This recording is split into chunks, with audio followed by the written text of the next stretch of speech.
Democrats and civil rights leaders say Harry Reid may not have a way with words, but he's no racist.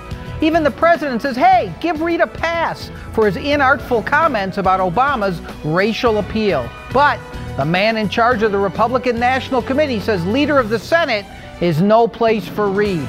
We'll hear from RNC Chair Michael Steele next on Face to Face. Tough questions, direct answers. This is Face to Face with John Ralston. Welcome to Face with John Ralston. It's the only statewide news interview program in Nevada. We'll bring you newsmakers and commentary you won't find elsewhere. Today, an exclusive interview with the man leading the call for Harry Reid's head, Republican National Committee Chairman Michael Steele. Chairman Steele, thanks for joining us here on the program. All right, let's talk about Harry Reid. It's the talk of the town. It's the talk of this town. It's the talk nationally. Now, I don't really understand something. You didn't think that Trent Lott should step down in 2002. You thought he used a poor choice of words. Yes. But you think Harry Reid should step down. What's the difference? Well, no. I think that if the standard has been set by the Democrats, they raised the situation with Lott to the point where it required his removal, and he just left. And so if that's the standard where you make those kinds of statements, then okay, if you're in that leadership role, then okay, you should go out the door. The thing that frustrates me is that the Democrats figure apology is enough. They wouldn't let Trent Lott apologize and move on.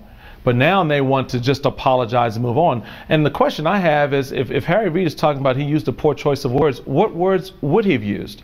What was the right choice of words to use in a situation like that? Who was in the room? Did anyone say to you, Harry, what are you talking about?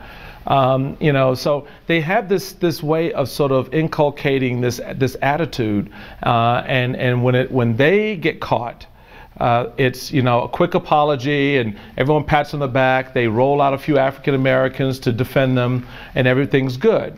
If a Republican says something like a Trent Lott gets out of whack, then it's escalated to the point where the person's got to be drummed out of office. Why should you, as the chairman of the Republican National Committee, go by the Democratic standard? You should be going with Michael Steele believes. I go by right? no. The Democrats they're the one. Just as we were in leadership, they're in leadership. You said Trent Lott was a compassionate man, a statesman. Absolutely. You don't think Harry Reid's a compassionate man and a statesman? I don't know the man. I know Trent Lott. I don't know Harry Reid. But what I know of, what I know. You think it was no, racist? I don't think it was racist. I think it was ignorant, and I think it reflects poorly on him and poorly on his state. And I think that anyone in a leadership position in 2010 should not be referring to an African American as light-skinned with a Negro dialect that they can turn off and on.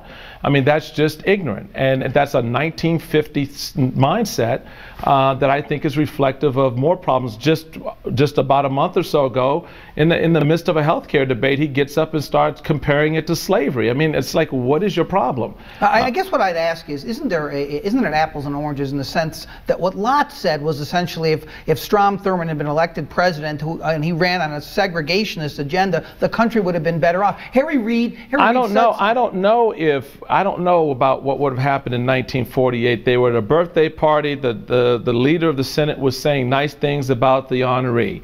And as all they do in Washington is they pat each other on the back and give nice platitudes. He just got caught between his happy talk and the reality.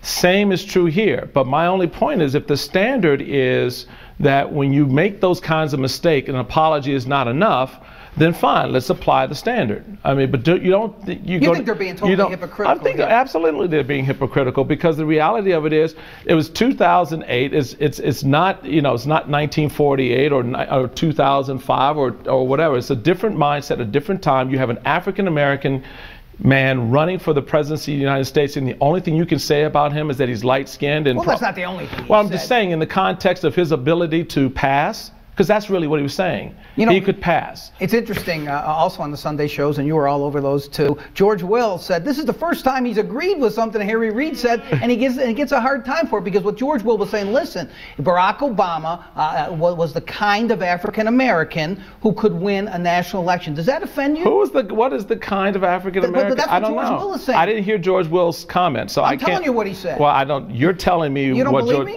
George. Me? No.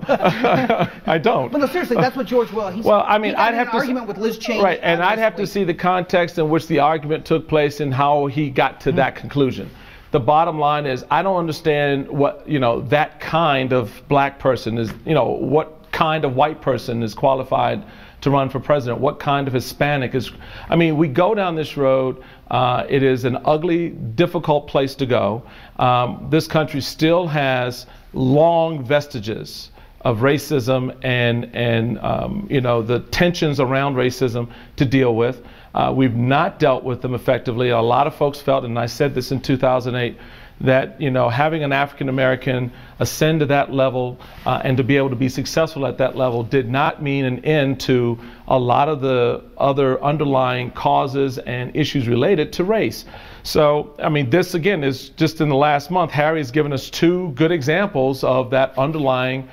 You're talking about the comparison to slavery that you mentioned earlier. But it goes to a mindset. And what is the mindset exactly? I don't know. The fact that you would think to equate something like healthcare to slavery, or that you would refer to an African American, very accomplished individual the way Harry did. I mean, black dialect. I mean, what is that? I mean, it's just like every time you see someone, and they talk to you, say, you're so articulate. Well, so are you. I mean, what's your point? You just see that as evidence. Same thing that Joe Biden said about Barack Obama. Absolutely. You use clean and articulate. Absolutely. But that's racism, is it not? I don't know. I mean, racism sometimes is in the eye of the beholder. I mean, I know it when I hear it. I know it when I've experienced it.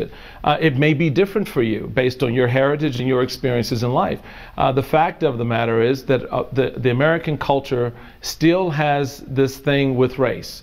It has not gone away because Barack Obama is president. There's still a whole lot of work that has to be done. We've made enormous strides, however. So much progress forward from the days of Jim Crow and segregation. But you still have, again, this undertone that is occasionally articulated that reflects back exactly how far we still have to go. Do you think that Harry Reid should step down as majority leader or resign his position in the U.S. Well, Senate? from my standpoint, it doesn't matter either way, because come November, he will not be returning to the Senate in January. People say you're making a big deal of this because you're afraid to run against him. You're afraid of Harry Reid? We're afraid to run against Harry Reid? Yeah. Really? That's why you're making a big deal about this. That? His spokesman said that. Oh, okay. So what are they drinking? I mean, really? That's just laughable. No. The guy's going to raise a fortune. He'll raise a fortune and we'll be in the game. And last poll I checked, he's got some problems here at home. So he better spend a little less time drinking that Potomac River water and carrying water for Obama and Pelosi, and come back here and let the people here know what he's going to do. I find it amusing, for example, that with all his pushing for health care back in Washington, he's not come here and talked to the people about health care. He's not run one health care ad here. Now, he's run ads on the economy.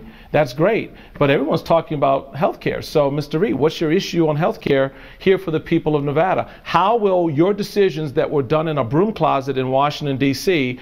affect the workers at the casinos, affect the workers at the little town hall, centers and community centers around? What's the impact? And he hasn't had that conversation. So I guess there are folks here still waiting. More of my interview with Michael Steele when we return.